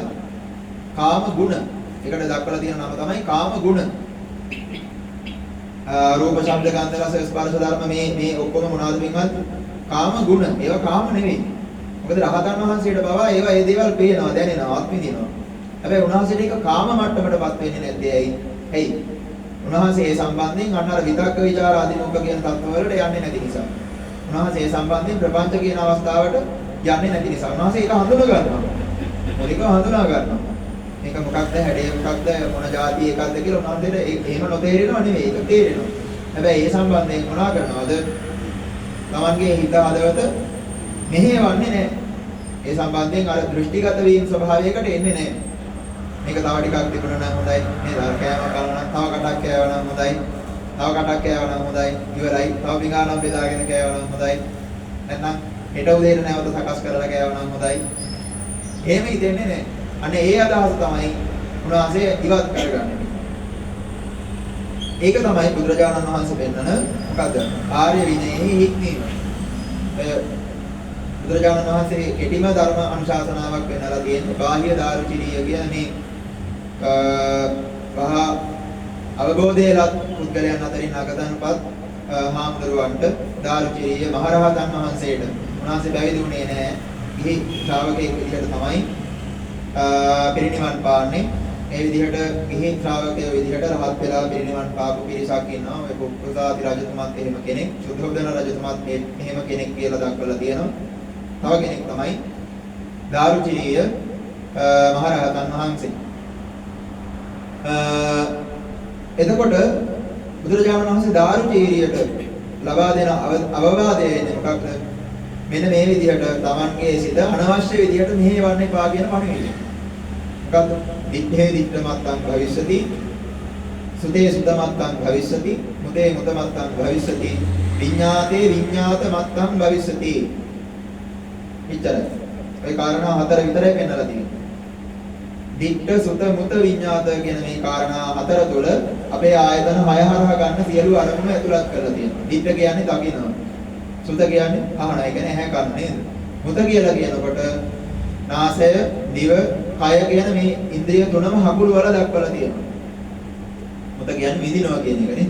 විඳිනවා. මොනවාද විඳින්නේ? ගඳ සුවඳ විඳිනවා. රස පහස විඳිනවා. ස්පර්ශ විඳිනවා. මේක තමයි අපි මේ කියන්නේ. ගඳ සුවඳ රස පහස විඳිනවා. ඒ තුන තමයි. ගඳ රස පහස මේ තුන විඳින එකට අපි කියනවා මොකද්ද? මුත කියලා. ඒ වගේම විඤ්ඤාතය කියලා කියනවා සිතට අරමුණු වෙන සිතිවිලි දැනගන්න එක. ඒ දැන ගැනීමට අපි කියනවා විඤ්ඤාත. දැනගන්න, හිතන, කල්පනා කරන ඒ අරමුණු සම්බන්ධයෙන් මොනවා කරන්න ඕනද? විඤ්ඤාත මත්තං භවිස්සති. විඥාන මාත්‍රයක්ම කියලා කල්පනා කරලා අතහැරලා දාන්න කියනවා. මොනවා කරන්න එපා කියනවද? විතර්කණය කරන්න එපා. ප්‍රපංචකරණය කරන්න එපා. තණ්හා මාන දිට්ඨි විදිහට කෙලෙස් ගොඩනගා ගන්න එපා. කෙලෙස් කඳු පෝෂණය කරන්න එපා. එනම් තවත් බොහෝ සූත්‍ර දේශනාවල වෙනම විදිහට අභිනන්දති අභිවදති අජ්ජෝසාය තිට්ඨති කියලා වචන ටිකක් පෙන්නලා තියෙනවා. අභිනන්දති වඩාත් හොඳින් ඒ සම්බන්ධයෙන් හිත සතුටු කරන්න එපා. අභිවදති වඩාත් හොඳින් ඒ සම්බන්ධයෙන් මහා උදාරුවට කියවන්න යන්න එපා. අජ්ජෝසාය තිට්ඨති කෙලෙස් කන්දේ දැහැගෙන ඉන්න එපා. මේ විදිහට හරි ලස්සනට විස්තර කරලා තියෙනවා. ඒතකොට පින්වත්නි අපි ලෝකේ පරිහරණය කරනකොට නොකල යුතු පැත්ත තමයි යන්නේ ඒක. අපි ලෝකයේ ඕනෑ තරම් සැප සම්පත් පරිහරණය කරාට වරදක් නැහැ. හැබැයි කොහොමද? අර ප්‍රපංච කියන මට්ටමට නොයම්. ප්‍රපංච කියන මට්ටමට නොයම්. ඉන් මෙහා ලෝකයේ මොනතරම් පරිහරණය කරත් කිසි ගැටලුවක් වෙන්නේ නැහැ. දැන් බුදුරජාණන් වහන්සේ බුද්ධත්වයට පත් වෙලා උන්වහන්සේ වැඩ හිටියේ බොහෝ වස් කාල වැඩ හිටියේ කොහෙද? සවැත් නුවර ජේතවනාරාමයේ. ඒතකොට ජේතවනාරාමය කියලා කියන්නේ ආරාම සංකීර්ණයක්. කෝටි 54 කෝටියක් වියදම් කරලා රන් කහවණු වලින් ඒවා නේද? රුපියල් වලින් නෙවෙයි. රන් කහවණු කෝටි 54ක් වියදම් කරලා සකස් කරපු ආරාම සංකීර්ණයක්. එතකොට ඒ වගේ මහා සුවිසල් ආරාමයක වැඩ හිටියත් උන්වහන්සේට ඒ සම්බන්ධ කිසිම ඇලීමක් නැති වෙලා තිබුණේ නැහැ. මේක තමයි ක්‍රමය. මොනතරම් වස්තුව පරිභෝග කරත් ඒ සම්බන්ධයෙන් නොඇලී පරිභෝජනය කිරීම. ඒක උන්වහන්සේ හරි ලස්සන සිහිනයකුත් දකිනවා. බුද්ධත්වයේ ලබන හිත බුද්ධත්වයේ ලබනවා නම් අද දවසේදී උන්වහන්සේ දකින සිහිනය තමයි මොකද්ද? අසෝචි කන්දක් තියෙනවා. මේ අසෝචි කන්දේ උන්වහන්සේ නොදැවරී ගමන් කරනවා. ඒකෙන් සංකේතවත් කරන්නේ මොකක්ද? ලෝකේ කාම සම්පත් තියෙනවා. කාම සම්පත් තිබුණාට කාම සම්පත් වල නොඇලී උන්වහන්සේ ගමන් කරනවා කියන එක. ඒකයි. ඒක තමයි අපි ගොඩනගා ගන්න ඕන දේ. අපිට අවශ්‍යතාවයට අපි ඕනෑ දෙයක් පරිහරණය කරන එක ගැටලුවක් නැහැ. හැබැයි ඒ සම්බන්ධයෙන් ඒක විඳින මම කියලා කෙනෙක් ඉන්නවා. ඒ විදිහට සත්ව පුද්ගල හැඟීම ගොඩනගා ගත්තොත් මමත්වයේ ආත්මීයත්වයේ දෘෂ්ටිගත වීම ගොඩනගා ගත්තොත් ඒ සම්බන්ධයෙන් විතර්කණය කරලා මේක හොඳයි මේක රසයි මේක තණ්හා උපාදාන කිරීම සඳහා සුදුසුයි. ඒ වගේම තණ්හා මාන දිට්ඨි කියන මෙන්න මේ මට්ටම් වලටපත් වෙලා අභිනන්දති අභිවදති අජෝසාය තිට්ඨති කියන මට්ටම් වලටපත් වෙලා රාග දෝෂ මෝහ වලින් ව්‍යාකූල තත්ත්ව වලටපත් වෙලා මහා ප්‍රපංච ලෝකයක් කෙලෙස් කන්දක් පෝෂණය කරවන්න නොසුදුසුයි කියලා තමයි අපි කල්පනා කරන්නේ. යම් හේයකින් එහෙම කරනවා නම් අපේ සසරම තමයි දිග්ගැස්සෙන්නේ. ඒක තේරුම් ගන්න. ඒකට අපිට බුදුරජාණන් වහන්සේ පෙන්නලා තියෙන පින්වත්නි ලෝකයේ පරිහරණය කරන එක වැරද්දක් නෙවෙයි. ලෝකයේ පරිහරණය කරන කොහොමද? නොඇලී නොගැටි නොමුලා වෙච්චර. එතකොට මේ පුද්ගලයා මොනතරම් ලෝකයේ පරිහරණය කරත් කිසි ගැටලුවක් නැහැ. සැබෑ අධහැරීම තියෙන්නේ අන්න එතන. බුදුරජාණන් වහන්සේ ගොඩාක් අවස්ථාවලදී පෙන්නලා තියෙන එක දැනක් තමයි ඔය ඒක විහාරීය තේරගතා කියන තැන. ඒක විහාරීය කියලා කියන ඒ කියන්නේ හුදකලාව වාසය කරනවා කියන අදහස. ඒකට කෙනෙක් හුදකලාව වාසය කරනවා කියන එකෙන් බුදුහාමුදුරුවෝ උපමා දෙකක් පෙන්නනවා. කෙනෙක් හුදකලාව වාසය කරනවා ආරණ්‍ය වාසී වෙලා තනි කුටියක තනියෙන්. හැබැයි Taman කලින් ජීවිතේ පිරිස සමග ගත කරපු මිහිරි මතක මතක් කරමින් ඒ සම්බන්ධයෙන් ආස්වාද කරමින් මෙහෙම හිටියානම් මම මෙහෙම හිටියානේ කියලා ඒ සම්බන්ධ මතක් කරමින් සහ ඒ සම්බන්ධයෙන් මෙනෙහි කරමින් ගත කරනවා. තව කෙනෙක් ඉන්නවා ග්‍රාමවාසීව ගම්වැසි යම්කිසි විහාරස්ථානයක හෝ පන්සලක හෝ ඒ මිනිසුන් සමග ගැවසෙමින් ඒ හැම දෙනා සම්බන්ධයෙන්ම කිසිම ඇලීමක් බැඳීමක් නැතුව මේකෙන් කවුද හුදේකලාව වාසය කරන කෙනා කියලා අහනවා. කවුරු වෙන්න පුළුවන්ද? අර කුටියට වෙලා හුදේකලාව වාසය කරන හාමුදුරුවෝද නැත්නම් ග්‍රාමවාසී විහාරස්ථානයක වැඩ ඉන්න කිසිවෙක් සම්බන්ධයෙන් වැඩි අදහසක් නැති වැඩි කැමැත්තක් නැති හාමුදුරුවෝ. ග්‍රාමවාසී හාමුදුරුවෝ වෙන. ඇයි? උන්වහන්සේ කිසිවෙක් සම්බන්ධයෙන් එහෙම විශේෂ අදහසක් ඇති කරගෙන නැහැ. එතකොට අපි තේරුම් ගන්න ඕන දේ තමයි ලෝකේ අවබෝධ කරගත් අවස්ථාවකට ආවට පස්සේ අපිට එහෙම ජීවත් වෙන්න පහසුයි. හැබැයි කෙලෙස් බරිතව ඉන්න අවස්ථාවකදී එහෙම ඉන්න පහසුද? කෙලෙස් තියෙද්දි අපිට එහෙම ඉන්න පුළුවන් ද පන්සලකට බැහැ. ඒ නිසා ඉස්සෙල්ලාම අපි මොකක් කරන්න ඕනද? ආත්මාර්ථය වෙනුවෙන් පොඩි කාලයකට හරි ඒ වගේ තැනක් ඇසුරු කරන්න ඕන. ඒක තමයි බුදුරජාණන් වහන්සේ පෙන්නන්නේ. මූලික ධර්මය අවබෝධ කරගත්ත වික්ෂුන් වහන්සේලාට මොනවාද? ඔන්න රුක්ෂ මූල තියෙනවා, ඔන්න ශූන්‍යාගාර තියෙනවා, ඔන්න කැමති සේනාසනයකට ගිහිල්ලා Tamanගේ වැඩේ කරගන්න. කරගත්තට පස්සේ කොහේ හිටියත් කමක් නැහැ. නේද? අර කියනවනේ ඉතින් අතේ තුවාලයක් නැත්නම් අතින් ඕන තරම් විසගෙන යන්න පුළුවන්. මොකද ඒක ශරීරයේ අභ්‍යන්තරයට යන්නේ නැති හින්දා. හැබැයි අතේ තුවාලයක් තියෙනවනම් අපිට අතෙන් විස අරගෙන යන්න පුළුවන්. බෑ. ඒක විෂ ශරීරයක්. ඒකට අපි රෝගාතුර වෙලා මරණය සමාන දුකකටපත් වෙනවා. නේද? ඉතින් ඒ නිසා අපි මොකක්ද කරන්න ඕන? අපේ ජීවිතයේ ඉස්සෙල්ලා අපි නිවිලා ඉන්න ඕන. ඒ වෙනුවෙන් හුදකලා සේනාසනයක් ඇසුරු නිසුරු කිරීම වඩාත් ප්‍රයෝජනවත්. හැබැයි බුදුරජාණන් වහන්සේ පෙන්නලා තියෙන්නේ මොකක්ද? එහෙම තැනක ගිහිල්ලත් කට්ටිය ගැන මතක් කර කර ඉන්නවට වඩා ග්‍රාමවාසීව ඉඳලා හරි අපිට පුළුවන් නම් කෙලෙස් ටික නිවා ගන්න ඒක හොඳයි. ඒක තමයි ක්‍රමය. හැබැයි අර පරිසරයේ පහසුයි අවශ්‍යතාවයේ තියෙන කෙනාට. බැඳෙන්නේ නැහැ, ගැටෙන්නේ නැහැ, වගකීම් නැහැ සහ නිදහස අප්‍රමාණව තියෙනවා. දැන් ඔය ධානා භූමිය ගැන බලන්නකො නේද? ධානා භූමිය වල තියෙන පළවෙනි මේක මොකක්ද? විවේක නිසිත, විරාග නිසිත, මොස්සග්ග පරිණාම. විවේකයේ තියෙනවා. ඒ කටයුතු වෙන්නේ මොනවද තියෙන්න ඕනද? විවේකයේ තියෙන්න ඕන. දැන් අද ගොඩක් වෙලාවට විවේකය තමයි අපිට අහිමිව වෙලා තියෙන්නේ. ඉතින් ඒ නිසා විවේකයේ තියෙනවා.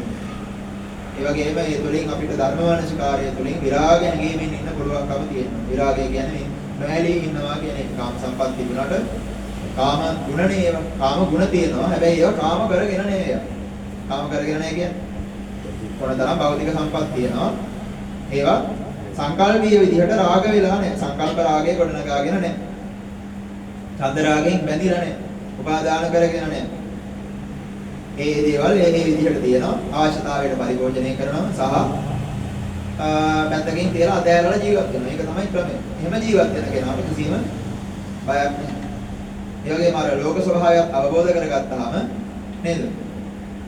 කොතර කාම ගුණ තිබුණත් ඒවා ඇති වුණත් නැති වුණත් ඒකෙන් මොනවා වෙන්නේ නැද්ද? කිසිම පීඩාවක් වෙන්නේ නැහැ මනසට. ඇයි? ඒක යථා ස්වභාවය තේරෙනවා. මොකද අනිත්‍යයි, දුක්ඛයි, අනාත්තයි, අසුභයි කියන එක කවදාවත් ස්ථිරව තියෙන්නේ නැහැ. ස්ථිරව නිශ්චිතව තමන් ළඟ තියෙන්නේ නැති නිසාම දුකයි.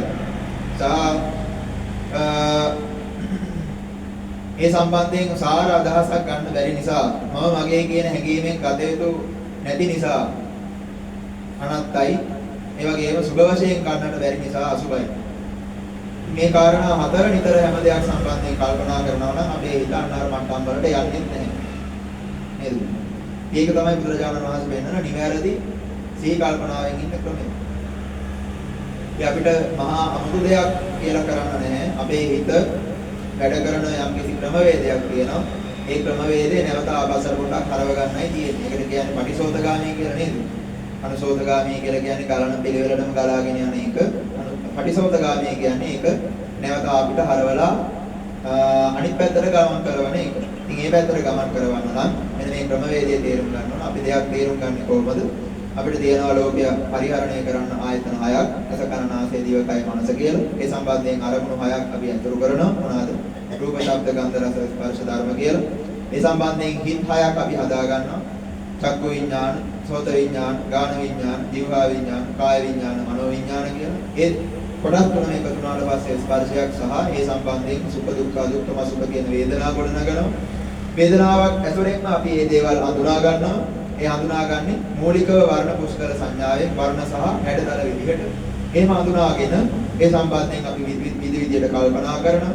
කල්පනා කරලා විවිධ තීරණවලට නිශ්චයයන්ට එනවා. ඒ සම්බන්ධයෙන් ඇලෙනවා, ගැටෙනවා, මුලාවටපත් වෙනවා. මහා කෙලෙස් කන්දක් පෝෂණය කරගෙන ගන්නා උපාදාන ආත්මීයත්ව දෘෂ්ටි වලටපත් වෙනවා. මොනේ ක්‍රමයේ තේරුම් අරගෙන මගින් මේ වැඩේ නතර කරන්න ඕන. නතර කරන්න ඕන කොතනින්ද? සංජානනයෙන් පස්සේ කියන්නේ හඳුනාගත්තාට පස්සේ එතනින් පස්සේ කරන වැඩ පිළිවෙල නතර කරනවා. හරියට අර බාහිය කරා වගේ. අනිකුත් ස්වාමීන් වහන්සේලා කරා වගේ. Tamange හිත එතනින් නතර කරාට පස්සේ මොන හිත කායික ටික නතර වෙනවා.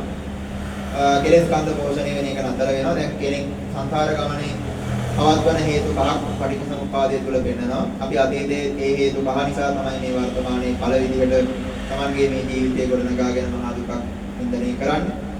එතකොට ඒ හේතු පහ විදිහට පෙන්නන්නේ අවිජ්ජා, සංකාර, තණ්හා, උපාදාන භව කියන හේතු. අවිජ්ජා මේ වැඩ පිළිවෙල ගැන දන්නේ නැතිකම. චතුරාර්ය සත්‍ය පිළිබඳව තියෙන අනවබෝධය. නේද? මෝහය කියලා කියනවා. මෝහාන්ධකාර කියලා කියනවා නේද? එතකොට ඒක නැති වෙන්නේ ප්‍රඥාවෙන්. ප්‍රඥාව වැඩි වෙන්න තමයි මෝහාන්ධකාරය, අවිද්‍යාව නැති වෙන්නේ පිටපත්. ඉතින් ඒ වෙනුවෙන් කරන්න තියෙන්නේ මේ ලෝකයේ තියෙන යථා ස්වභාවය මොකක්ද කියලා තේරුම් ගන්න එක. දුක විදියට තේරුම් ගන්න. පිළිසඳ දතේ දුයිසා පිළිසඳ දැක්කා කියලා තේරුම් ගන්න. මේ විදියට චතුරාර්ය සත්‍ය ද්වාදස ක්‍රමයකට අපි කියනවා නේද පරිවර්ත ද්වාදසාකාරයෙන් අවබෝධ කරගන්න කියලා මෙන්න මේ ක්‍රමයට තේරුම් ගන්න. එහෙම තේරුම් අරගෙන ප්‍රමාණිකෝල මානසික වැදිලා තියෙන ඒ විවිධ හේතුන් වලින් මිදෙනවා. අපි සංකාර කියන මට්ටමින් සතර නැවත සකස් කරනවානේ. සංකාර කියන්නේ අපි කරන දේවල් පුඤ්ඤාවි සංකාර, අපුඤ්ඤාවි සංකාර ආදී වශයෙන් අපි එක එක දේවල් කරනවා. හිත කය වචනේ මෙනි භාවිත කරනවා. ඒ කරන දේවල් අපි කරන්නේ මොනවා පදනම් කරගෙනද? ප්‍රඥාවෙන් නෙවෙයි අවිද්‍යාව මුල් කරගෙන. අවිද්‍යාවෙන් කරන නිසා තමයි ඒකෙන් නැවත අපිට පංචස්කන්ධයක් හදලා දෙනවා. ඒකේ නැවත ජාති ජරා ව්‍යාධි මරණ තත්ත්ව වලටපත් වෙනවා. ඉතින් ඒ හින්දා අවිද්‍යාව නැති වෙනකොටම අපි අවිද්‍යාව මූලික කරගෙන කරන සංකාර ටිකක් මොනවා කරනවද? නවත්තනවා. අපි එදිනදා ජීවිතයේදී විවිධ කායික වාචික මානසික හැසිරීම් නොකරනවා නෙවෙයි. එහෙම කරනවා. හැබැයි ඒ සම්බන්ධයෙන් මොනවා නැද්ද? අර කෙලෙස් කන්ද පෝෂණය කරන මට්ටමට ඒක ගොඩනගන්නේ නැහැ. ඒකයි. තණ්හා උපාදාන මට්ටමට යන්නේ නැහැ. තණ්හා මාන දික්ටි ගොඩනගන්නේ නැහැ. අර අභිනන්දිතබ්බං අභිවදිතබ්බං අජ්ජෝසාය පිටදී නැත්නම් මෙන්න මේ මට්ටමට එන්නේ නැහැ. අපේ කෙලෙස් සම්පූර්ණ මට්ටමකට ගෙනියන්නේ නැහැ. ඉතින් මෙන්න මේ කාරණා ටික තමයි මූලිකව අපි තේරුම් ගන්න ඕනේ. එතකොට අවිජ්ජා නැහැ, සංකාර නැහැ, තණ්හා නැහැ, උපාදාන නැහැ. ඒ අයට පොන්නන්න පුළුවන් කර්ම භවයක් හෝ උපපත්ති භවයක් නැහැ. කර්ම භව කියන්නේ කර්ම රැස් වෙන්නේ නැහැ කියලා කියන්නේ නැවත ඒකට ගැලපෙනවා ඉපදෙන තැක් නැහැ. එන්න එතකොට තමයි අපි කියන්නේ කීනා ಜಾති ಜಾතිය ඡය කරා උදිතම් බ්‍රහ්මචර්යයන් බවසාර වැසෙන මොනලාදී කීනා ಜಾති උදිතම් බ්‍රහ්මචර්යයන් කතං කරණීයං කලයුත්ත කරනලාදී නාපරං ඉත්තත්තායාති පජානාති. නිවන සඳහා තවත් කරන්න දෙයක් නැහැ කියලා තේරුම් ගන්නවා. මෙන්න මේ මට්ටම තමයි අපි Tamanගේ මේ අවබෝධයේ තියෙන නිර්වෘල ස්වභාවය කියලා පෙන්නන්නේ. ඉතින් ඒ නිසා වින්වත් ඒ වෙනුවෙන් තමයි අපි බණ අහන්නට ඕන. ඒ වෙනුවෙන් තමයි අපේ ජීවිතය පුහුණු කරන්නට ඕන. ඒක ප්‍රමාණිකව තේරුම් ගන්න ඕන දෙයක්. ඒකට ඒ සම්බන්ධයෙන් අපි සිහියෙන් ඉන්න එක තමයි මූලිකම දේ. සිහියෙන් ඉන්න ඕන. අපේ හිත ගැන, අපේ කය ගැන, වේදනාවක් ගැන, මේ විවිධ ධර්ම සංකල්ප ගැන අපි සිහියෙන් ඉන්නකොට ලෝකේ අපිට විවිධ ඉඟි දෙනවා. මොන වගේ ඉඟිද? උදේට පායන හිරු අවසට බහැලා යනවා. සංකේතය අනිච්ච. නේ? උදේට පිපෙන මල් අවසට මැල වෙනවා. නැත්නම් දින දෙකක් තුනක් ගිහිල්ලා හරි මැල වෙනවා. දැන් දින යන්තෝරියම් වගේ යනවා නේ. කොහොමාරි මේ මලු මොනවා වෙනවද? විනාශ වෙනවා. ගොකතු පොල්ලතු වෙනවා. ගස්වල ඉදිච්ච කොළ මල් ගෙඩි බිමට වැටෙනවා. සංකේතය. ලෝකයේ තියෙන අනිච්ච සංකල්පයනේ. අපි පන්සලට ගිහිල්ලා මල් පහන් හඳුන් පුර පූජා කරන එක කියනවා බලාපොරොත්තු වෙන්නේ ඕක. පූජා කරන මල් පර වෙනවා. පත්තු කරන පහන් නිවෙනවා. පත්තු කරන හඳුන් පුර මහා අලු ගොඩක් වෙනවා. ඒ ඔක්කොගෙම තියෙන්නේ මේ ලෝකයේ තියෙන යථා ස්වභාවයේ පණිවිඩය. ඒ මිනිස්සු නිවන් දැක්කේ ඒවා දැකලා පිටනවා. සබාධාමේ තියෙන මේ පණිවිඩය තේරුම් අරගෙන. මොනවාද? අයෝදන වතුර ටික පොළොවට උරා ගන්නවා දැකලා. පලා මැල්ලුමක් මැල වෙනවා දැකලා. පහනක් නිවෙනවා දැකලා. නැටි භාජනයක් කැඩිලා බිඳිලා විනාශ වෙනවා දැකලා. මිනිසු නිවුණා. ඇයි? සිහියෙන් හිටියා. ලෝකයේ තියෙන හැම දෙයක්ම කැඩිලා බිඳිලා විනාශ වෙලා නැති වෙලා යන නිසා අනිත්‍ය ස්වභාවයෙන් යුක්තයි. ඒ විදිහට කැඩිලා බිඳිලා යන ස්වභාවයෙන් යුක්ත නිසා දුකයි. ඒ වගේම ඒ නිසාම සත්පුද්ගල හැඟීමෙන් ගන්නට මම කෙනෙක් නැති නිසාම සහ මම මගේ කියලා ගන්න නුසුදුසු නිසාම අනත්තයි සහ සුභ වශයෙන් ගත නොහැකි නිසා සුභයි. එන්න මේ ස්වභාවයේ තේරුම් ගත්තට පස්සේ ඒ පුද්ගලයෝ ඒ සම්බන්ධයෙන් ගොඩනගන සංකල්පිත රාගයේ, ඡන්ද රාගය නැති කරගත්තා. ප්‍රපංච සමූහය නැති කරගත්තා. තණ්හා මාන දිට්ඨි කෙලෙස් කන්ද නැති කරගත්තා. අභිනන්දති අභිවදති අජෝසාය දිට්ඨි කියන මට්ටම් නැති කරගත්තා. එහෙම නැති කරගෙන සාමාන්‍ය පිරිසිදු හිතක් ගොඩනගා ගත්තා. ඒක තමයි නිර්වාණ අවබෝධය කියලා කියන්නේ. ඉතින් මේක තමයි අපි කරන්නටත් ඕන දේ. මම හිතන්නේ මොකක්ද කරන්න ඕන කියලා දැන් අදහසක් තියෙනවා. ඒ සඳහා තියෙන හොඳ භාවනා කමටහනක් තමයි ධාතු මනසිකාරය කියලා කියන්නේ. මම ඒකත් විස්තර කරලා මෙතනින් ධර්ම දේශනාව සමාප්ත කරනවා. මොකක්ද කරන්න ඕන කියන එක සම්බන්ධයෙන් අදහසක් තියෙනවා. ඒ සඳහා තියෙන මාර්ගයක් බුදුරජාණන් වහන්සේ පෙන්නලා තියෙනවා. ඉතින් කර්මස්ථාන නම් අප්‍රමාණව තියෙනවා. මේ අපි ගත කරන ජීවිතේම තමයි හොඳම කර්මස්ථාන. ඒක ඉතින් ඕනෑතරම් අපි හොඳට ඉන්න බලනවා, හොඳට ජීවත් වෙන්න බලනවා. එක්ක කවුරු හරි ලෙඩ වෙනවා, එක්ක කවුරු හරි නැති වෙනවා, එක්ක Taman ලෙඩ වෙනවා, එක්ක මොකක් හරි ප්‍රශ්නයක් වෙනවා. එහෙම තමයි. ඒ වගේම අපිට තේරුම් ගන්න පුළුවන්කම තියෙනවා. ලෝකේ අපි කැමති විදියට වෙනස් කරගන්න. එහෙම වෙනස් කරගත්තත් අපි හැමදාම ඉන්නේ නැහැ. ඒක තේරුම් ගත්තාම ලෝකයේ ස්වභාවය මොකක්ද කියලා තේරෙනවා. ඒක තමයි හරිම ලස්සන නිදහස් අවබෝධයකටපත් වෙන්න තියෙන මාර්ගය. සහ ඒකට හරි ලස්සන මාර්ගයක් බුදුරජාණන් වහන්සේ පෙන්නලා තියෙනවා. මොකද්ද? ධාතු මනසිකාර. නැත්නම් මේ ලෝකයේ තියෙන හැම දෙයක්ම භෞතික දේවල් සතර මහා ධාතුන්ගෙන් හැදිලා තියෙනවා. පඨවි ආපෝ තේජෝ වායෝ. එතකොට මේවත් හැමදේම කැඩිලා බිඳලා විනාශ වෙලා ගියාම ඒ මූල ස්වභාව වලටපත් වෙනවා. අපේ ශරීරය නිකන් බලන්නකො නේද? මේක අවුරුදු 60 70ක් අපි කබලිකාර ආහාරයෙන් පෝෂණය කරලා තියාගත්තට වයසට ගිහිල්ලා දිරලා දර කඩක් වගේ බිමට වැටෙනවා. ඒ වැටුණාට පස්සේ මොකද වෙන්නේ? අර තද ගතිය පඨවියට එකතු වෙනවා. වතුර ගතිය ආපෝ ධාතුවට එකතු වෙනවා. වායු ස්වභාවය වායෝ ධාතුවටත් ඒක තියෙන උෂ්ණය තේජෝ ධාතුවටත් එකතු වෙනවා. එතනින් පස්සේ කවුරුවත් උන්නද මලාද කියලා හොයාගන්න බැහැ. අපි ලෝකේ ප්‍රියමනාප දේවල් කියලා විඳින කාම ගුණ තියෙනව නේද? ඒ කාම ගුණත් මේ පඨවි ආපෝ තේජෝ වායෝ කියන මේ මූල ධර්ම විවිධ අනුපාත වලට සකස් වෙච්ච දේවල්. ඒවත් මොනවා වෙන්න ඕනද එහෙනම්? ඒවත් කැඩිලා බිඳලා විනාශ වෙලා යන්න ඕන. ඒක විඳින මම කැඩිලා බිඳලා විනාශ වෙලා යන්න ඕන. ඉතින් එහෙම මමත් කැඩිලා බිඳලා විනාශ වෙලා යනවනම් ඒ දේවලුත් කැඩිලා බිඳලා විනාශ වෙලා යනවනම් ඒකෙන් අපි සැපයක් බලාපොරොත්තු වෙන එක ප්‍රඥාවන්ත වැඩක්ද මොඩ වැඩක්ද? මොඩ වැඩක්. මොන ඕක තේරුම් ගන්න. යම් දෙයක් සම්බන්ධයෙන් ලෝකයේ අපි සැප විඳිනවා කියන හැඟීම එනකොටම ඔක් කල්පනා කරනවා. ඒක කල්පනා කරනකොටම අපිට පුළුවන්කම තියෙන මොනා කරගන්නද? ප්‍රමාණිකව අපේ තියෙන කාම ගින්න නිවා ගන්න. කාම ගින්න නිවා ගන්නකොට. ඒ මට්ටමට අපේ හිත හදාගත්තට පස්සේ ඉතින් ප්‍රශ්නයක් නැහැ. ඊට පස්සේ අපිට කැමති විදිහට ජීවත් වෙන්න පුළුවන්. ඒක තියෙන වැදගත්ම දේ තමයි මේ අපි අකමැති දේවලුත් තියෙනවා නේද? අකමැති දේවල්. මේ අකමැති දේවල් මොනවා කියන්නේ? ඒ අකමැති දේවල් හැදලා තියෙන්නේ මොනවා කියන්නේ? අර පඩවිය ආපෝ තේජෝ වායෝ වලින් මොනවා? නෑ අපි ඒවට අකමැති වෙන්න ඕනේ. නෑ. ඇයි? ඒවත් කැඩිලා බිඳලා විනාශ වෙලා යනවා. අතෘප්තිකර කාල තියෙනවා නම් ඒවත් මොනවා වෙනවද? ගෙවිලා ඉවර වෙනවා. තෘප්තිමත් කාල තියෙනවා නම් ඒවත් ගෙවිලා ඉවර වෙනවා. ඒකයි බුදුරජාණන් වහන්සේ කිව්වේ.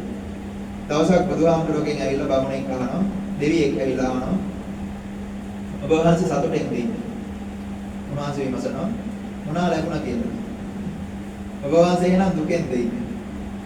මොනවා නැති වුණා කියලාද? ඒක තමයි උත්තරේ උන්වහන්සේ. එනේ ලෝකය අවබෝධ කරගත්ත මහා මුනිවරේ ලෝකයේ තියෙන ස්වභාවය තේරුම් ගන්නවා. ලෝකයේ තියෙන ස්වභාවය තමයි ඇති වෙනවා නැති වෙනවා කියන එක. ඒක තේරුම් ගත්තට පස්සේ නොඇලී නොගැටී ඉන්න උත්සාහවත් වෙනවා. ඒක තමයි අපි කිව්වේ අර අනිච්චානුපස්සී විහෙරති අනිච්ච ස්වභාවය දැක්ක ගමන් ඊළඟට එන එක මොකද්ද? විරාගානුපස්සී විහෙරති නොඇලී. ඒක තමයි ක්‍රමය. එතකොට මේ පුද්ගලයාට පුළුවන් තමන්ගේ මනස නිදහස් කරගෙන හරි ලස්සනට ජීවත් වෙන්න. ඇලී නුඹලා. ඉතින් ඒක තමයි ජීවත් වෙන්න තියෙන සාර්ථකම ක්‍රමය. ඒකට පින්වත්නි රටක් රාජ්‍යයක් නැති වුණත් මොනවා වෙන්නේ නැද්ද? දුක හිතෙන්නේ. ඉතින් හරි වටිනවා. නේ? දැන් අපිට සතුටක් නැති වුණත් හරි අමාරුයි. රටක් රාජ්‍යයක් නැති වුණත් දුක හිතෙන්නේ නැත්නම් ඔච්චර වටිනවද? ඒක පින්වත්නි ලෝකෙ පෙරළුණත් කිසි ප්‍රශ්නයක් නැහැ. හිත හදාගෙන ඉන්න. අනේ මේ මට්ටමට එන්න. ඉතින් ඒකට හරි හොඳ අදහසක් තමයි මේ ධාතු මනසිකාරය කියලා කියන්නේ. ඒක මට නම් ප්‍රායෝගිකව බොහොම හොඳ අදහසක් දැනෙන කර්මස්ථානයක්. මොකද ඒක කල්පනා කරනකොට ඇත්තටම විඳින්න කෙනෙකුත් නැහැ. බාහිර ලෝකයේකුත් ඒ විදිහට හැදිලා නැති වෙලා යනවා නම් මේකේ එම මහා අමතු බොරුවක් කියලා තමයි තේරෙන්නේ. ඒකට සම්පූර්ණ ලෝකයේම මානසික ප්‍රක්ෂේපණයක් කියන ස්වභාවයට එනවා. දැන් එහාට අපි මේ ගොඩනගාගත්ත මානසික ලෝකේ වැඩක් නැහැ කියන මට්ටමට හදා ගන්න පුළුවන්. ඒක තමයි සාමාන්‍ය අවබෝධය. ඒකෙම කාලයක් ඉන්නකොට ඔකම පරිණත වෙලා ඔකම මුල් බැහැ ගන්නවා. ඔකම මුල් බැහැ ගන්න අවස්ථාව තමයි අපි කියන්නේ සෝතාපන්න ආදී වශයෙන් මගපල නිවන් ලබන අවස්ථාව. යෝග වඩා ඉක්මනට කරගන්න පුළුවන් කොහොමද? භාවනාවේ කටයුතු සිද්ධ කරලා මේකම නිතර මෙනෙහි කරලා මේකම නිතර මෙනෙහි කරලා තමන්ට ලැබෙන අරමුණු සියල්ල මේ විදිහට පිළිද කරගන්න පුළුවන්. දැන් අපිට වෙලා තියෙන්නේ මොකද්ද? අපිට අරමුණු වෙනවා. අපිට මේක ඉක්මනට පිළිද කරගන්න බැහැ. ඒකයි ප්‍රශ්නේ. අපි මේක ඉක්මනට පිළිද කරගන්න ඕන නම් අපේ මානසික කැපැසිටි එක වැඩි කරගන්න ඕන භාවනාව. එතකොට අපිට මේ වැඩේ ඉක්මනට කරගන්න ඒකයි භාවනාව වැදගත් වෙන්නේ. අර මූලික ධර්ම අවබෝධය නැතුව භාවනා කරා කියලා ධානාවිඥාන ලැබෙනවා. හැබැයි මේ අවබෝධය ලබා ගන්න බැහැ. ඉතින් ඒ මට්ටමට තමන්ගේ මනස සංවර්ධනය කරගන්න මම හිතන්නේ තව විනාඩි 5ක් තියෙනවා. මේ ඔක්කොම ටික මතක් කරලා මම පුංචි උදාහරණයක් කියනවා. මේක හැමදාම මතක් කරන උදාහරණයක්. අපි මිදුල අතු ගන්නකොට පින්වත්නි පිච්ච ගහක් යට පිච්ච මලක් ඇවිල්ලා තියෙනවා. මොකද හිතේ? පිච්ච මල ටිකක් ඇවිල්ලා තියෙනවා කියලා හිතන්නකො. ගොඩක් සුවඳ මලක් තියෙන ඇටේරියා නේද? ඇටේරියා ගහක් ළඟින් ගියත් සුවඳයි. ඇටේරියා මල ටිකක් බිම හැදලා තියෙනවා. අතු ගන්නවා. මොකද හිතේ? හරි ලස්සන ප්‍රසන්න හැඟීමක් හිතට එනවනේ. හරි පිවිතුරු හැඟීමක් හිතට එනවා. සුවඳ තියෙනවා. ඒ වගේම මල් සමහර වෙලාවට පෙතිරේණු බිම හැදිලා තියෙනවා. ඒ වගේම ඒ සම්බන්ධයෙන් අපිට දැනෙන හැඟීම මොනවා වගේද? හරි බොහොම ප්‍රසන්න ප්‍රියමනාප හැඟීමක් දැනෙනවා. ඒ මල් දැක්කහම අපිට දැනෙන හැඟීම ඒ වගේ. ඊට එහා පැත්තෙන් බල්ලෙක් කැද කරලා ගිහිල්ලා තියෙනවා. මොකද හිතේ? හරි අප්‍රසන්නයි. චික් කියලා බල්ලටත් දැනලා මේ ඒ හිත මොනවා වෙනවද? දෝෂය වෙනවා සහ ගැටෙනවා. මලට අපි ඇලෙනවා. අර කැද ගොඩට අපි ගැටෙනවා. හැබැයි පින්වත්නි ඒ ඇලෙන සිතුවිලි තිබිච්ච මමත් පඨවි ආපෝ තේජෝ වායු ස්වභාවයන්ගෙන් හැදිච්ච කෙනෙක්. ඒ වගේ විල වෙනකොට නැති වෙලා යනවා. අර මල පඨවි ආපෝ තේජෝ වායු වලින් හැදිච්ච එකක් ඉවර වෙලා නැති වෙලා යනවා. අර කැත ගොඩ ඒකෙන් හැදිච්ච එකක් ඉවර වෙලා නැති වෙලා යනවා. මේ අවබෝධය ආවට පස්සේ යාට සම්පූර්ණ ලෝකෙම එක තලයක්. එච්චරයි. ඒකේ ආය කවුද මෙයා මගේ නෑ, ඒක මෙයා මගේ නෑ, ඒක මෙයා මගේ පිය කෙනෙක්, මෙයා මගේ අප්පිය කෙනෙක් එහෙම නෑ. ඕන දෙයක් නැති වුණාට පස්සේ ඉතින් ඒක ලෝකෙ හැටිනේ කියලා තේරුම් ගන්න. අන්න ඒ වගේ පොදු අදහසකට. ඒතොර මේ මිනිසුන්ට ලෝකේ අවබෝධ කරගත්ත මුනිවරයෙක් කියලා මොන නමක් තියෙනවා. එච්චර. හිත්ගල් වගේ. ගස්ගල් වගේ වෙච්ච දරදඬු හිත් තියෙන මිනිස්. දරදඬු කියලා කියන්නේ නෙමෙයි. දුක මොලොක් නෑ කියන එක නෙමෙයි. උන්වහන්සේලාට එහෙම කිසිම දෙයක් සම්බන්ධයෙන් දුකක් දැනෙන්නේ නැහැ. සතුටක් දැනෙන්නේ නැහැ. ඕකම මන්දයස්න ඒකයි. ඒකයි මම විකාශ කරලා. මේ මට්ටමට එන්න තමයි අපි උත්සාහවත් වෙනවා. මේක තමයි අර නිවනේ තියෙන ප්‍රණීත දර්ශන. මේකනේ බුදුහාමුදුරුවෝ කියන්නේ නේද? ඒතං සන්තං ඒතං පණීතං අදිදං සබ්බ සංකාර සමතෝ සබ්බූපදී පටිනිස්සග්ගෝ මුත්‍යානන්ද නිකාන. මේවන හරියම ශ්‍රේෂ්ඨ වෙන්නේ ඇයි? ඒතං සන්තං මේක හරි ලස්සන ශාන්ත. මේකේ ස්වභාවය නිවිලා. ප්‍රණීතං මේක හරිම ප්‍රණීතතරයි. ඒතං සත්තං ඒතං පණේතං යදිදං සබ්බ සංකාර සමතෝ. මොකක් හරි දැනක තමන්ගේ තියෙන කායික වාචික මානසික සියලුම සංකාර සමත වෙනවා නම් සබ්බූපදී පටිනිස්සග්ගෝ සියලු උපදී මොනවා වෙනවද? නැති වෙලා යනවා නම් ඒක තමයි පින්වත්නි නිවන කියලා තේරුම් ගන්න. ඉතින් ඒ හින්දා මේ මානසික ස්වභාවය හොඳට තේරුම් ගන්න. එහෙම තේරුම් ගත්තට පස්සේ ඒ කියන්නේ දැන් නිකන් හිතන්නකො එතකොට එන බුදුරජාණන් වහන්සේ නමකගේ හිත මොන වගේ ලස්සනයක්ද? ඒ ස්වභාවය ඒකයි අර කියන්නේ නේද? අම්මා කෙනෙක් එකම හැම දරුවෙක් ඒ කියන්නේ තමන්ගේ දරුවට මෛත්‍රී කරනවා වගේ උන්වහන්සේට තමන්ට හැම කෙනාටම මෛත්‍රී කරුණාව දක්වන්න පුළුවන්.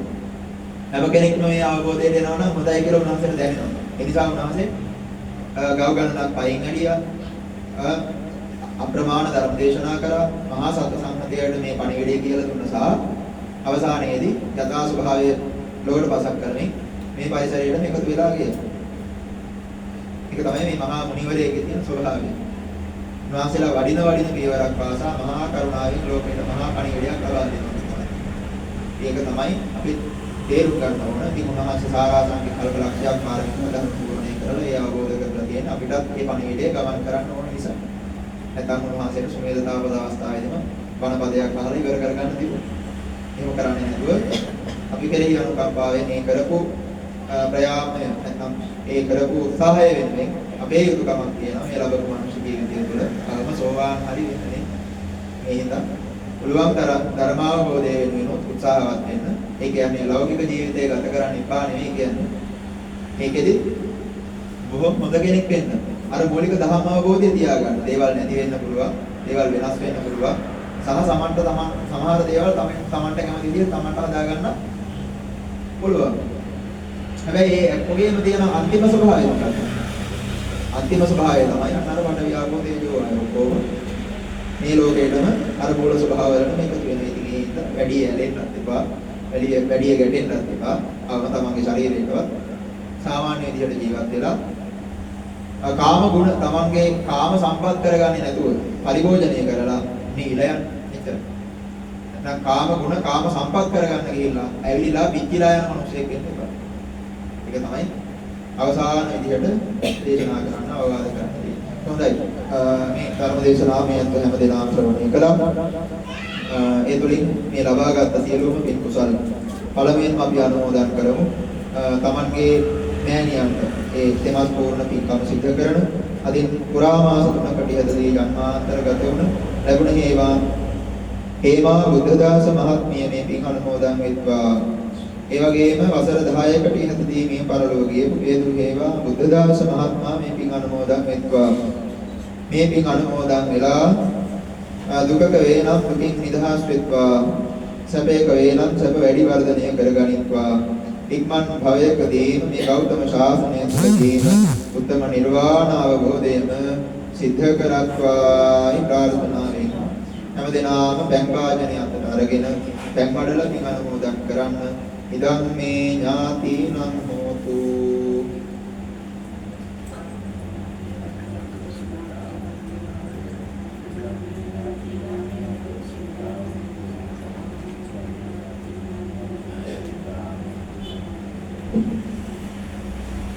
ලෝසසුන් රකින්න සියලු දෙවියෝද පින් අනුමෝදන් වෙත්වා. පින් අනුමෝදන්ව සම්බුද්ධ ශාසනය රැක දෙත්වා. සද්ධර්මය රැක දෙත්වා.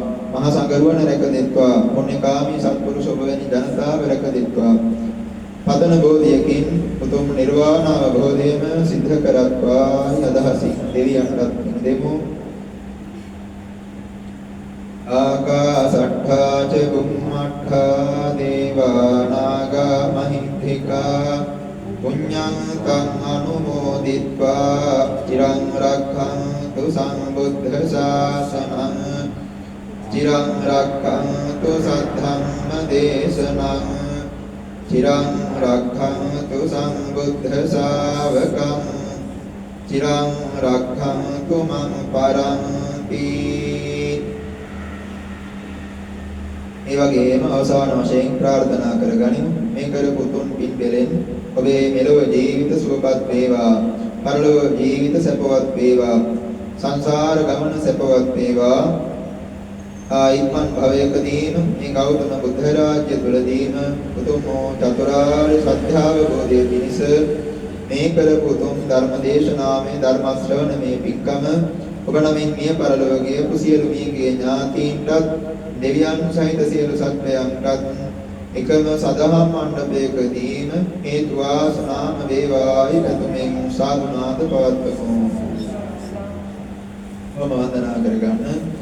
අභිවාදන සීලිස්ස නිච්ඡං බුද්ධා පචායිනෝ චත්තාරෝ ධම්මා වඩ්ඩಂತಿ ආයුවන්නෝ සුඛං බලං ආයුර ආරෝග්‍ය සම්පatti සග්ග සම්පatti මේවච අතෝ නිබ්බාන සම්පatti ඉමිනාතේ සමිච්ඡතු.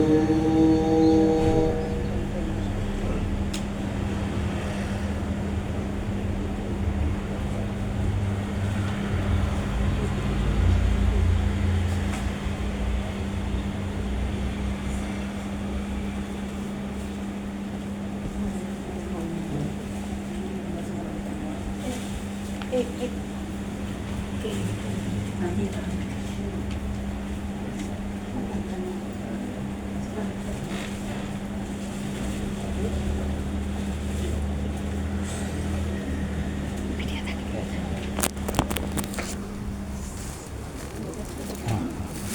juga.